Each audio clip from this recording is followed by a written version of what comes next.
चलिए, तो हम एक्सरसाइज कर रहे थे 3.2। यू आर डूइंग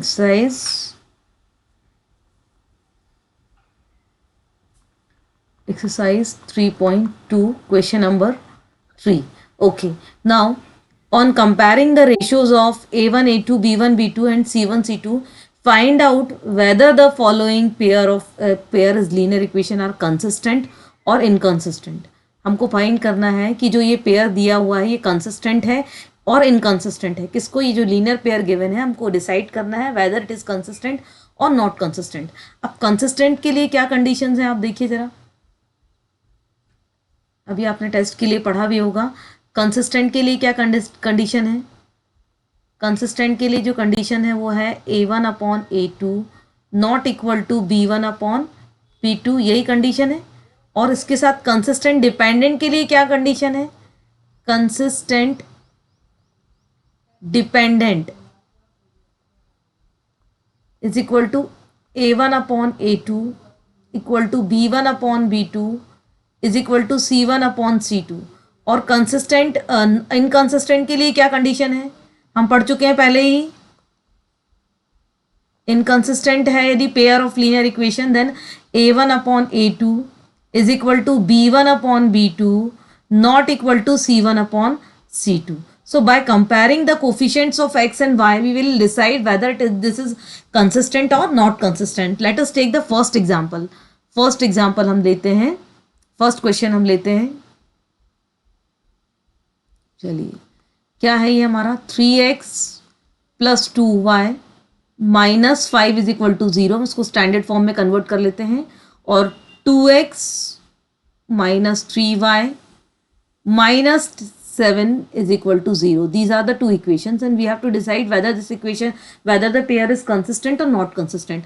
तो हम सबसे पहले ले लें a1 a2 b1 b2 c1 c2। अब हम देखें a1 अपॉन a2 क्या मिल रहा है? 3/2 दिख रहा है आपको ये। इनके आपको x के कोफिशिएंट ले लेंगे a1 upon a2। b1 upon b2 के लिए हम क्या करेंगे? फिर से हम y के कोफिशिएंट ले लेंगे। सो 2 अपॉन माइनस 3 और c1 upon c2, so minus 5 bye minus 7। Minus से माइनस कैंसिल हो गया। यहाँ पर आप देख सकते हैं कि a1 upon a2 is not equal to b1 upon b2। This is 3/2 and this is 2 by minus 3। So implies that a1 upon a2 not equal to b1 upon b2. So इसका क्या मतलब हुआ? आंसर क्या हो जाएगा? The above pair of linear equation is consistent and having one solution. above pair of linear equation क्या देखो आपको मिल गया ना, a1 upon a2 not equal to b1 upon b2। इससे हम डिसाइड कर सकते हैं कि जो पेयर अब pair of linear equation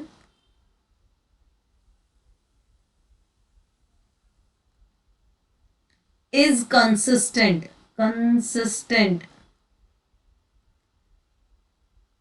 having one solution. इसका एक सॉल्यूशन होगा। हमने कैसे पता कर लिया?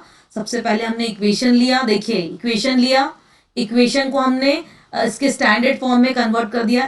क्या होता है standard form? ax plus by plus c is equal to 0। This is the standard form. तो हमने इसको स्टैंडर्ड फॉर्म में कन्वर्ट कर दिया। स्टैंडर्ड फॉर्म में कन्वर्ट करने के बाद हमने इनके इसमें a1 upon a2 b1 upon b2 c1 upon c2 ले लिया। अब हमको देखो यहां से मिल रहा है ये अपना a1 अपॉन a2 3/2 है और ये b1 अपॉन b2 क्या है? 2/3 है। यहाँ पे देखिए आप, ये 3/2 इज नॉट इक्वल टू 2/-3 होता है ना, ये होगा ना, दोनों आपस में इक्वल नहीं होंगे। इससे हमको क्या मिल रहा है कि a1 upon a2 not equal to b1 upon b2। जब a1 upon a2 b1 upon b2 equal नहीं है तो इससे क्या फर्स्ट वाली कंडीशन मिल रही है? कंसिस्टेंट पेयर मिलेगा a1 upon a2 not equal to b1 upon b2 से। इसी तरह से हम नेक्स्ट एग्जांपल देखते हैं। चलिए, सभी को समझ में आ गया होगा ये। नेक्स्ट एग्जांपल देखते हैं हम। चलिए, थर्ड वाला हम ले लेते हैं प्रॉब्लम। थर्ड प्रॉब्लम हम डिस्कस कर लेते हैं। चलिए, यहाँ पर है हमारा थर्ड प्रॉब्लम है 3/2x plus 5/3y minus 7 is equal to 0। मैंने डायरेक्ट इसको स्टैंडर्ड फॉर्म में कन्वर्ट कर दिया है, माइनस को हम 7 को इसका साइड चेंज कर दिया है और इज इक्वल टू 0 कर दिया। And second equation is 9x minus 10y is equal to, sorry इसको भी हम डायरेक्ट उसमें लिख देते हैं, ये माइनस साइन है, माइनस 14 इज इक्वल टू 0। अब हम फिर से हमको यही करना है, a1/a2 b1/b2 और c1/c2। हम देखते हैं क्या मिल रहा है। a1/a2 क्या मिल रहा है, 3/2/9 which is equal to 3/2 into 1/9। b1/b2 क्या मिलेगा हमको, 5/3 डिवाइडेड बाय -10 और c1/c2 मिल रहा है हमको -7/14, दैट इज 1/2। यहाँ पे इसको जब हम सॉल्व करेंगे तो ये हमको मिल जाएगा 5/3 इंटू 1/-10, 1/-10, 5 1 ज़ा 5, 5 2 ज़ा 10, तो ये मिल जाएगा -1/6। और ये क्या मिलेगा, इसको सॉल्व करेंगे, 3 1 ज़ा 3, 3 3 ज़ा 9, दैट इज हमको मिल जाएगा 1/6। तो a1/a2 क्या मिल गया है, 1/6 और b1/b2 क्या मिल गया है, -1/6। तो आप देख सकते हैं कि 1/6 is not equal to -1/6। Simple हमने a1/a2 b1/b2 को सिंप्लीफाई कर लिया है। ये था ना हमारे पास, देखिए 3/2 डिवाइडेड बाय 9, मतलब this fraction divided by 9, 3/2 divided by 9, इसको हम लिख सकते हैं 3/2 मल्टीप्लाई बाय 1/9। जब डिवीजन साइन को मल्टीप्लीकेशन में कन्वर्ट करते हैं, रेसिप्रोकल ले लेते हैं, हमको क्या मिल गया, 3 1 ज़ा 3, 3 3 ज़ा 9, इसको हम लिख सकते हैं 3 1/6 मिल गया। यही चीज मैंने यहां पर की है, इसको सिंप्लीफाई कर दिया। ये स्टेप्स आपको आने चाहिए किस तरह से हमको सिंप्लीफाई करना है। इससे हमको क्या मिल रहा है, a1/a2, ये इससे हमको मिल रहा है a1/a2 not equal to b1/b2। इसका मतलब क्या हो रहा है, इससे क्या मिल रहा है हमको, consistent, the above pair of linear equation is consistent, above pair of linear equation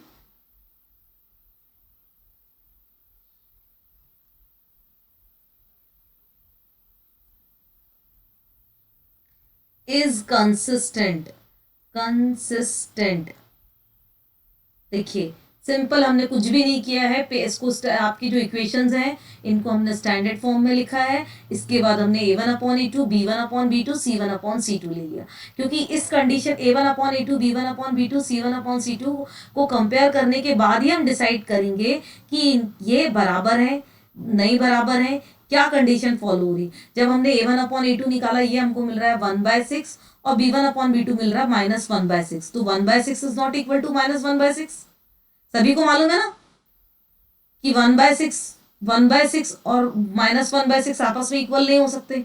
इसका मतलब a1/a2 is not equal to b1/b2, a1/a2 b1/b2 की इक्वल नहीं है। दैट मीन्स ये कैसा मिलेगा, कंसिस्टेंट पेयर मिलेगा हमको इक्वेशन का। चलिए, तो सभी को समझ में आ गया होगा किस तरह से हम कोफिशिएंट्स को कंपेयर करते हैं, how we compare the coefficients and decide whether it is consistent और whether it is inconsistent. Next question, चलिए अभी question number 4, which of the following pair of linear equation are consistent, inconsistent। अब फिर से वही चीज हमको चेक करनी है, कंसिस्टेंट है कि इनकंसिस्टेंट है। यदि कंसिस्टेंट होंगे, if consistent obtain the solution of graphically. क्या बोल रहा है, इफ, ये if consistent obtain the solution graphically. So first example हम लेते हैं, फर्स्ट क्वेश्चन हम लेते हैं, x plus y minus 5 is equal to 0 और 2x plus 2y minus 10 is equal to 0। इसको हम क्या लिख सकते हैं, ये तो यही रहेगा, x plus y is equal to, sorry इससे हमको क्या मिल रहा है, x plus y minus 5 is equal to 0, और इसमें यदि हम 2 कॉमन ले लेते हैं यहाँ से, तो ये क्या मिल जाएगा, x plus y minus 5 is equal to 0। इस 2 की कोई वैल्यू नहीं है, तब इससे हमको क्या मिल जाएगा, x प्लस वाई माइनस 5, ओहो ये मिलता है x plus y minus 5 is equal to 0। ये आपका फर्स्ट इक्वेशन है, ये सेकेंड इक्वेशन है। आपको इक्वेशन को देखने से ही पता चल जा रहा है दोनों इक्वेशन सेम है। फर्स्ट इक्वेशन और सेकेंड इक्वेशन दोनों सेम है। इसका मतलब हमारे पास क्या मिल जाएगा, a1 upon a2 is equal to b1 upon b2 is equal to c1 upon c2। अब देखो इनका a1 upon a2 b1 upon b2 c1 upon c2 सारा बराबर हो जाएगा, है ना।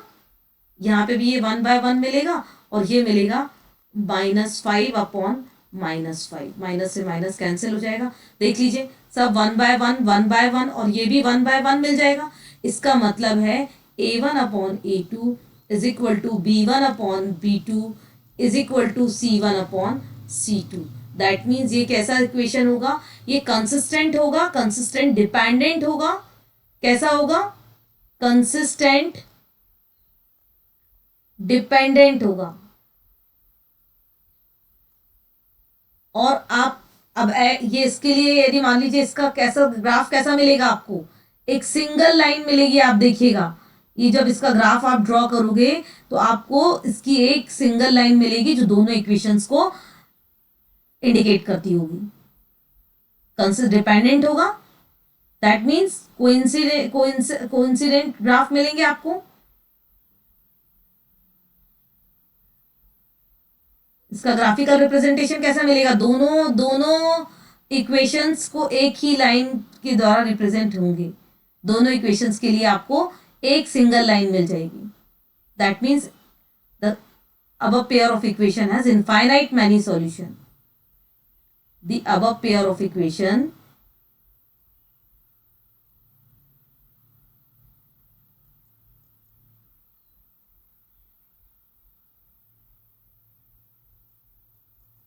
infinite many solution।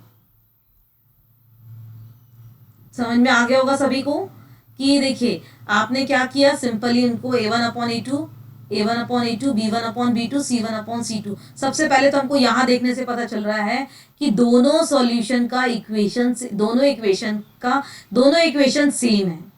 जब दोनों इक्वेशन सेम है तब इनका ग्राफ भी क्या होगा, एक आइडेंटिकल लाइन होगा, कोइंसिडेंट लाइन होगी, इनफाइनाइट मैनी सॉल्यूशन होंगे इसके। चलिए तो इस तरह से हम कोफिशिएंट्स को कंपेयर करके पता करते हैं कि ये किस तरह का होगा।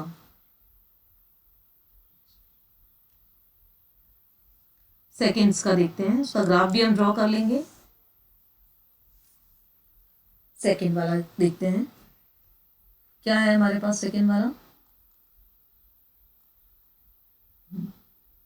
देखिए x minus y is equal to 8। That means इससे हमको क्या मिलेगा, x minus 8 is equal to वाई। ये का इक्वेशन मिल गया आपको, फर्स्ट इक्वेशन था आपका। इसी तरह सेकेंड इक्वेशन क्या है आपका, सेकेंड इक्वेशन क्या है आपका 3x minus 3y is equal to 16। That means 3x minus 16 is equal to 3y। और इससे हमको मिल जाएगा y is equal to 3x minus 16 by 3। अब हमको x और y की दोनों की वैल्यू चाहिए, ग्राफ ड्रॉ करना है। सबसे पहले तो हम इनको देख लें कि ये किस तरह के, इनका a1 upon a2 b1 upon b2 क्या मिल रहा है, a1 upon a2 b1 upon b2 और c1 अपॉन c2 किस तरह से मिल रहा है। फिर हम डिसाइड करेंगे कि इसमें ये कंसिस्टेंट होंगे कि इनकंसिस्टेंट होंगे। इसका a1 अपॉन a2 क्या मिल जाएगा, 1/3 is equal to b1 upon b2 क्या मिल रहा है, again -1 bye -3। c1 upon c2 क्या मिल रहा है, 8/16। 8 1 जा 8 2 जा। देखिए a1 upon a2 is equal to b1 upon b2 is not equal to c1 upon c2। That means क्या मिल रहा है आपको, ये इनकंसिस्टेंट होगा, pair of equation will be inconsistent, that means parallel line को शो करेगा. Pair of equation will be inconsistent, having no solution, having no solution. इसको कोई भी इसका कोई सॉल्यूशन नहीं होगा. जब सॉल्यूशन नहीं होगा तो किसको शो करेगा? ये पैरेलल लाइन को शो करेगा. चलिए, तो इसको सबसे पहले हम इसके लिए टेबल बना लेते हैं. क्या टेबल बन जाएगी? एक्स और वाई के बीच में टेबल बनाना है हमको.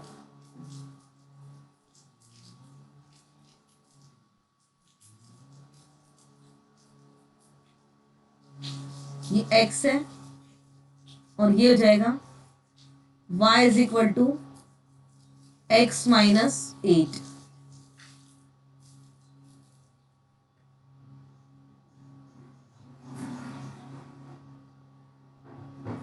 सबसे पहले हम इस टेबल को कंप्लीट कर लेते हैं. चलिए, x इज इक्वल टू 0 हम रखते हैं. x इज इक्वल टू हम 0 रखते हैं, तो y is equal to -8. Now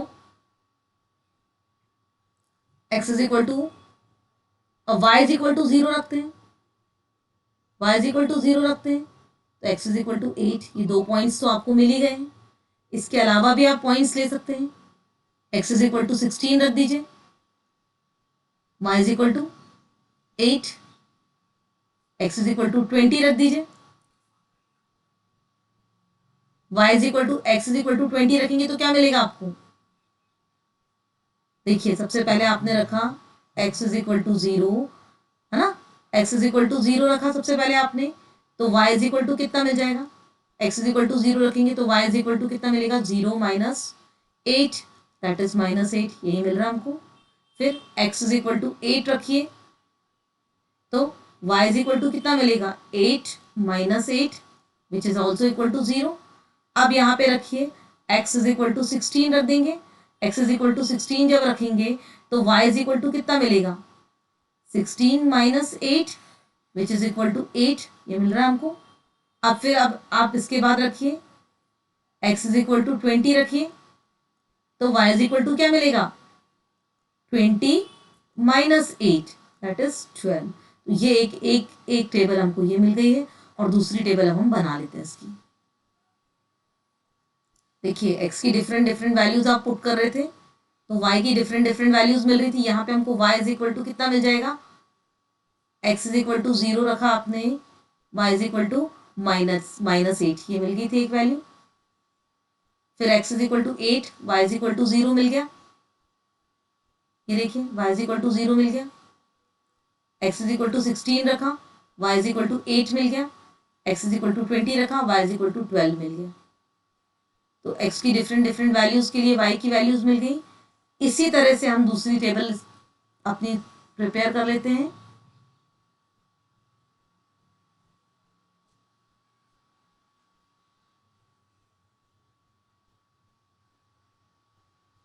ये x है और ये y is equal two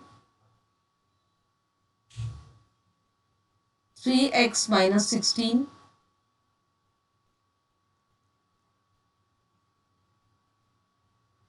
upon 3x minus 16 by 3. ये लाइन गड़बड़ हो रही है.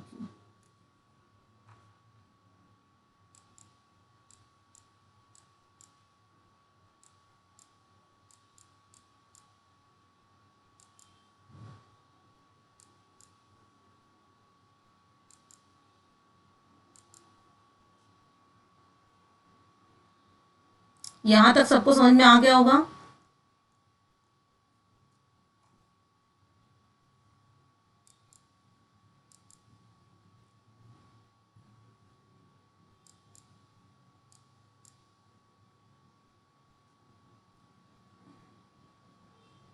इक्वेशन को हम y के फॉर्म में कन्वर्ट कर लेंगे और x की, ये देखिए, इक्वेशन को हमने y के फॉर्म में कन्वर्ट कर लिया. यहाँ पे भी हमने फर्स्ट इक्वेशन में y के फॉर्म में कन्वर्ट कर लिया था. x की डिफरेंट वैल्यू के लिए y की वैल्यूज फाइंड कर ली थी. ये चीज़ आई थिंक सबको क्लियर होगा.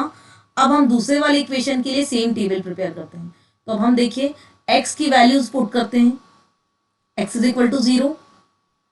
सबसे पहले हम ये x is equal to 0 put करते हैं, तो y इज इक्वल टू क्या मिल जाएगा, -16/3, -16/3 विच इज इक्वल टू, अब -16/3 की वैल्यू क्या होती है देखिए जरा, इसको हम ग्राफ, यदि हमको सिर्फ दो वैल्यूज भी मिल जाए तो हम ग्राफ ड्रॉ कर सकते हैं। देखिए -16 मैम -5.3।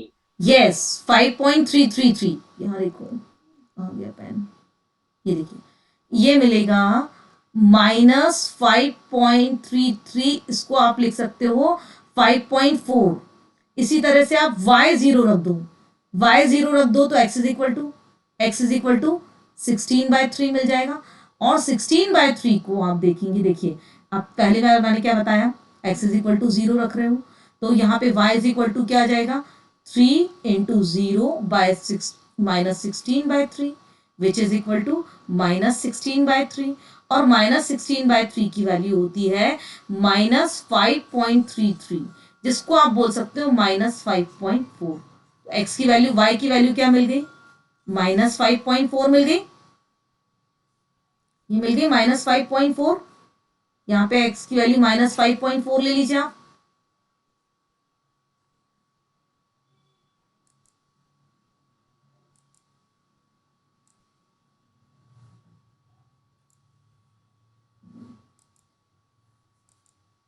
देखिए इसको हम ले लेते हैं, x की वैल्यू को ले लेते हैं -5.4, -5.3333, इसको हम माइनस राउंड अप करके -5.4 ले लिया। इसी तरह से जब हमने y इज इक्वल टू 0 लिया, y इज इक्वल टू 0 लिया, तब मत क्या मिल जाएगा हमको, इससे क्या मिलेगा, y इज इक्वल टू 0 रख दिया इस वाले इक्वेशन में, तब हमको क्या मिलेगा, 0 is equal to 3x -16/3, that is 3x is equal to 16, और इससे मिल जाएगा x इज इक्वल टू 16/3, और x इज इक्वल टू 16/3 मतलब अगेन दिस इज 5.4। 5.4 डिसाइड कर सकते, हम ड्रॉ कर सकते हैं, यहाँ पे मिल जाएगा, इसको आप लिख सकते हो 16/3 को 5/4। यहाँ समझ लीजिए, मैं इस प्रॉब्लम को मैंने स्पेशली आपके लिए लिया है ताकि आप समझ जाएं कि हमारे पास सिर्फ दो वैल्यूज भी हैं तो हम लिख सकते हैं।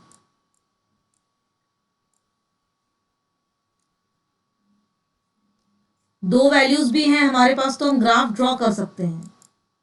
देखिए यहाँ पे फिर से मैं आपको एक्सप्लेन कर देती हूँ उसको, x इज इक्वल टू 0 तो y इज इक्वल टू, अब आपने लिया था y इज इक्वल टू 0, आपने y इज इक्वल टू 0 लिया तो x इज इक्वल टू 16/3 मिला विच इज इक्वल टू 5.4। ये चीज समझ में आ गई होगी सभी को, कैसे 5.4 मिल रहा है।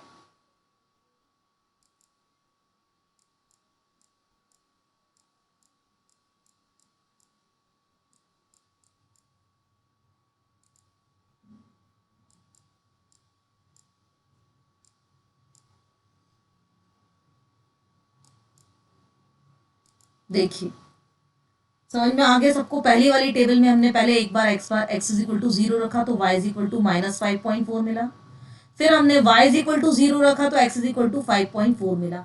अब आप इससे भी पूरा ग्राफ ड्रॉ हो सकता है ना। अब हम देखते हैं, पहले वाले इक्वेशन को भी आपने इस तरह से y में कन्वर्ट करके x की डिफरेंट डिफरेंट वैल्यूज के लिए y की वैल्यू फाइंड आउट कर ली थी। इसका ग्राफ हम देखते हैं कैसे ड्रॉ हो सकता है। सबसे पहले तो हम अपनी टेबल प्रिपेयर कर लेते हैं।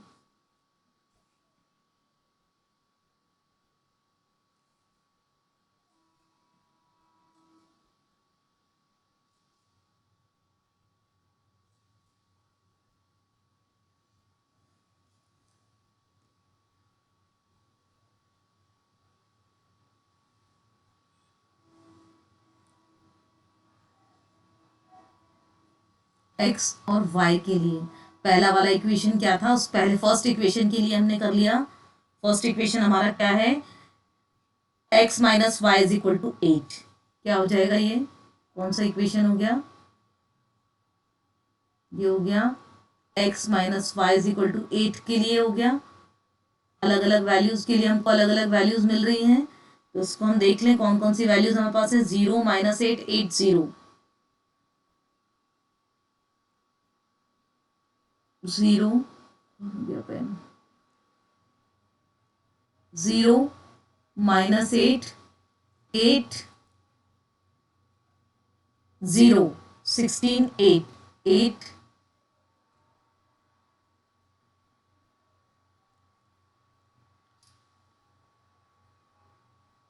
0 16 8 और है 20 12 20 20 12। चलिए दूसरे वाले इक्वेशन के लिए हमारी टेबल क्या है। इसमें तो हमको दो ही वैल्यूज मिल रही हैं, इसमें दो वैल्यूज से भी हम ग्राफ ड्रॉ कर सकते हैं। ये चीज यहाँ पे सीखने लायक है। यहाँ देखिए 0 और माइनस 5.4 था, क्या थी हमारी यहाँ पे वैल्यू 0 माइनस 5.4 और ये देखिए अब y 0 के लिए ये मिल रही है 5.4। तो हम इनका ग्राफ ड्रॉ कर लेते हैं। दूसरा वाला इक्वेशन हमारा क्या है 3x minus 3y is equal to 16। ये किसका ग्राफ है देखिए 3x minus 3y is equal to 16। ये मिल गई थी वैल्यूज, हमने फाइंड करना सबको आ गया होगा। 2 मिनट में इसका हम ग्राफ ड्रॉ करेंगे।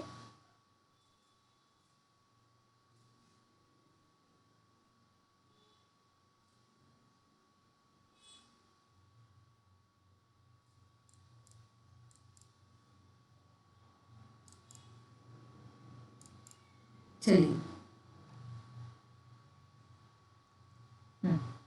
ये हमारा हो गया 0। एक सेकेंड रुकिए, इसमें मैं आपको ड्रॉ कर देती हूँ।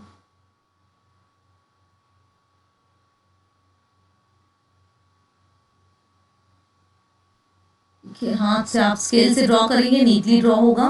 मैं आपको जस्ट रफ आइडियाज का दे देती हूँ कि ग्राफ किस तरह से आपको बन जाएगा। तो पहला वाला ग्राफ देखें 0 माइनस 5.4। पहले तो आप इनकी मार्किंग कर लो। ये 0, ये वाला पॉइंट 0 है, ये पॉइंट्स आप इनके मार्क कर लो। ये नेगेटिव पॉइंट्स हो जाएंगे।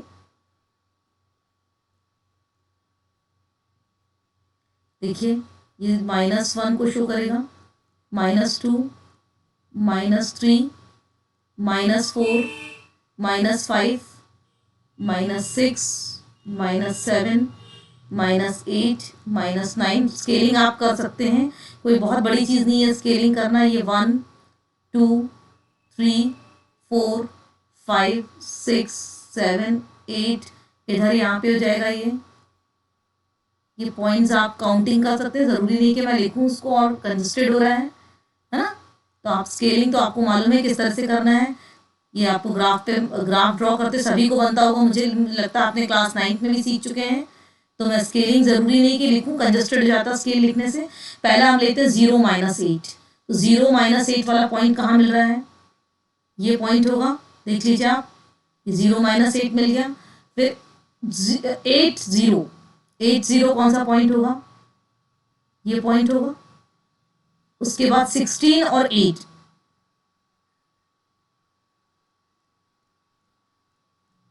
16 और 8 यहाँ कहीं मिलेगा। चलिए देखते हैं।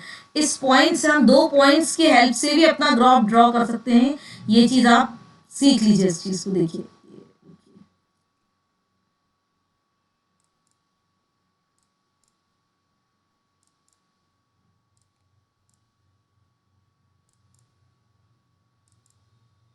यहाँ देखिए ये दो पॉइंट्स मैंने मार्क किए थे, इन पॉइंट्स को ज्वाइन करेंगे तो एक लाइन तो ये मिल रही है आपको। देखिए हाथ से ज्वाइन करेंगे, आप स्केल से ज्वाइन करेंगे, प्रॉपरली ज्वाइन होगा। फिर दूसरा वाला ग्राफ मैं आपको बता दूं, ये पहला वाला ग्राफ है। ये पॉइंट्स मैं बता दूं आपको कौन कौन से हैं। ये वाला पॉइंट कौन सा है, 0 और -8 है। ये वाला पॉइंट कौन सा है, 8 एंड 0 है। ये दोनों थे हमारे फर्स्ट वाले ग्राफ में, 0 -8 और 8 और 0, इन दोनों को लेके हमने ग्राफ ड्रॉ कर लिया। अब सेकेंड वाला ग्राफ देखेंगे। ये फर्स्ट वाला ग्राफ किसके लिए हो गया, ये कौन सी लाइन को शो कर रहा है, x minus y is equal to 8, x minus y is equal to 8, x minus y is equal to 8 को शो करेगा। दूसरा वाला ग्राफ ड्रॉ करते हैं, 0 माइनस 5.4, और माइनस 5.4 कहाँ मिलेगा, ये यहाँ कहीं होगा। ये देखिए, ये जिसको मैंने मार्क किया, ये पॉइंट दिख रहा है सभी को। इसके बाद 5.40, ये देखिए, ये यहाँ पे होगा 5.40, ये पॉइंट मिल गया हमको। देखिए, हाँ, ये मिल गया 0 और माइनस 5.4, ठीक है। इसी तरह से ये वाला पॉइंट होगा 5.4 और 0, ये दो पॉइंट्स मिल गए। इन दो पॉइंट्स को ज्वाइन जब हम करेंगे तो हमको एक और स्ट्रेट लाइन मिल जाएगी। दिख रहा है आपको सभी को, ये दूसरी स्ट्रेट लाइन हमको मिल गई। ये किसका ग्राफ है, ये किसका ग्राफ है, 3x minus 3y is equal to 16। ये किसका ग्राफ है, 3x minus 3y is equal to 16। आप देख सकते हैं कि आपको यहाँ पे दो पैरेलल लाइंस मिलेंगी। जब आप इसको ढंग से ड्रॉ करेंगे, स्केल की हेल्प से ड्रॉ करेंगे, तो you will get two parallel lines. और पैरेलल लाइन है, that means it has no solution, और ये इनकंसिस्टेंट होगा। हमने पहले आपको बताया था कि देखिए, ये आपको इनकंसिस्टेंट सॉल्यूशन मिलेगा। कैसा सॉल्यूशन मिलेगा, inconsistent. a1 upon a2 is not equal to b1 upon b2 and not equal to c1 upon c2। तो इनकंसिस्टेंट मिल रहा है, आप देख लीजिए, आपको दो पैरेलल लाइंस मिल रही हैं, इसका मतलब ये इनकंसिस्टेंट जो हमने ग्राफ ड्रॉ किए हैं वो सही है। तो सभी को समझ में आ गया होगा। इस तरह से हमने दोनों इक्वेशंस को y के लिए पहले y में कन्वर्ट कर लिया। y में कन्वर्ट करने के बाद x की डिफरेंट वैल्यूज लेके हमने y की वैल्यू फाइंड कर ली, या y की वैल्यू लेकर हम x की वैल्यू फाइंड कर सकते हैं। हमको दो टेबल्स मिल गई, ये दोनों, इन दोनों की हेल्प से हमने ग्राफ ड्रॉ कर लिया।